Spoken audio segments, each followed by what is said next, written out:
anytime there's something new, there's going to be challenges that come at you. There's going to be disappointments. You listened deeply. You trusted the little part of you, the spark that was like, let me try this. I want clients like you who are empowered, who take the leap of faith, who make decisions, who are decisive, who show up fully, who walk into the room and embody your brand fully.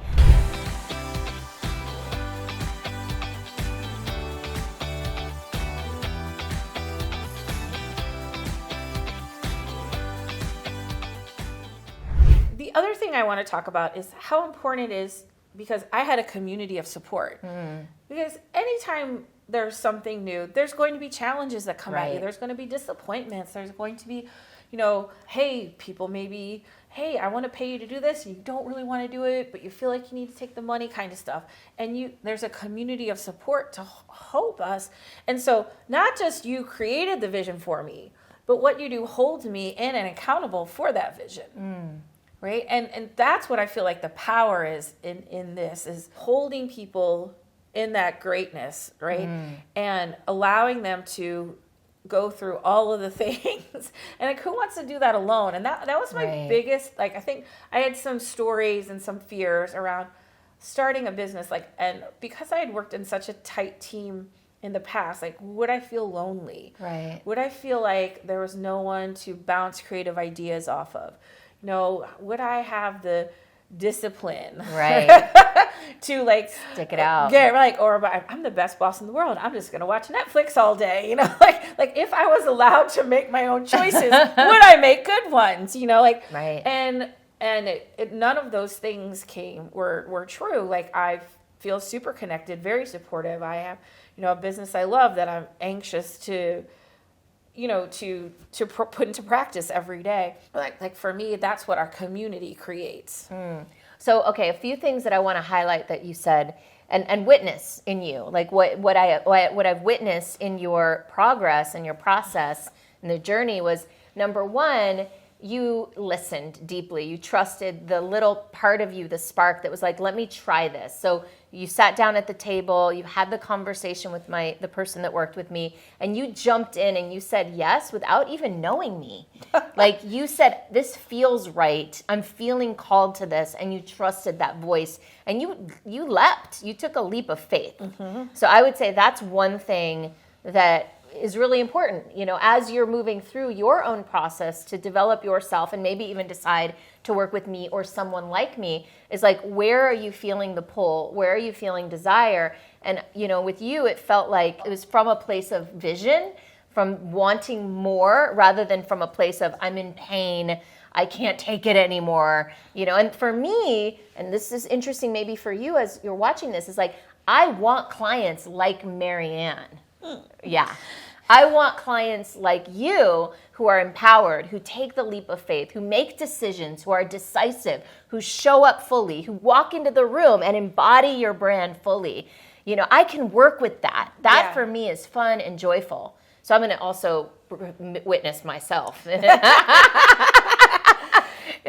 attracting you as a client. And I feel like as someone who coaches people, I have to be willing to be coached. That's right. Again, it's about alignment. I can't be like, oh, I know it all, so I'm just going to roll it down on you. I'm constantly doing the work. And in my life, in the last few months, I've had some pretty crazy things happen that are kind of scary and hard.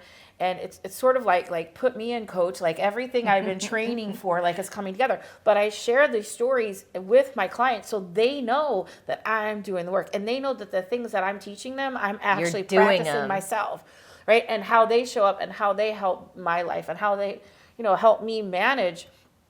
And it's so funny because I was I don't know, I don't mind, helping people with their messes. Maybe because I've just been living through a lot of messes. But I have to be willing to do that. Yes. I can't be oh, my life's going to be super, you know what I mean? I don't want any challenges or struggles. I'm just going to help you with yours. Right. Because when what you taught me was you take all of that and that's fuel to serve people more effectively. Yeah. Instead of no, I have to have this perfect ordered life, then I can help you.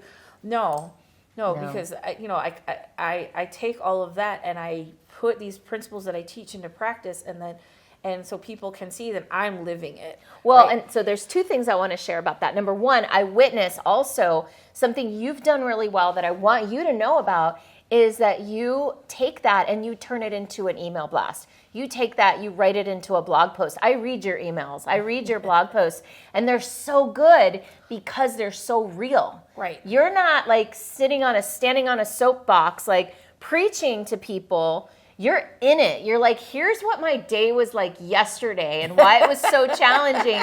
And here's the lesson I got from it.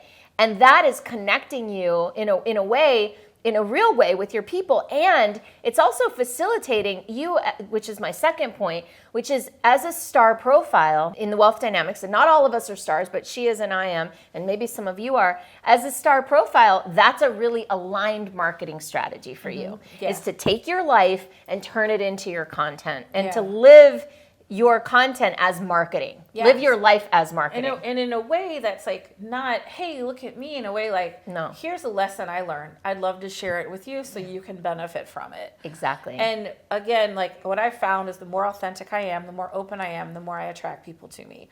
But it takes that work of constantly working towards greater authenticity and the work of like the trust that I'm going to open myself up and my life up to people.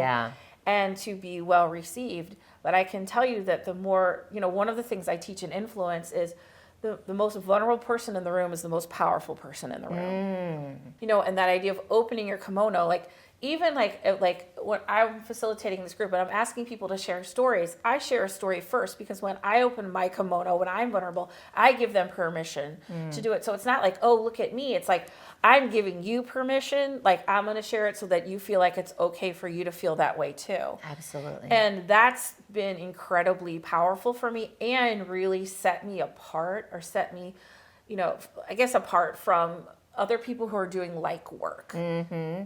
Thank you, Maryanne. I so appreciate your time and your wisdom.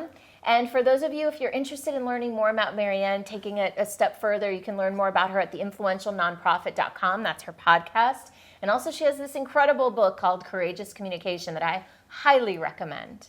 And I feel like what I learned from you is feeling connected to so much more, like understanding intuition, understanding, there's a lot of spirituality to what we do. And I looked around and saw, okay, all these successful people, and I thought, they spend a lot of time and money on their own personal development, right? And they want to be right with themselves, so, so they can then fill their cup and share that with others. And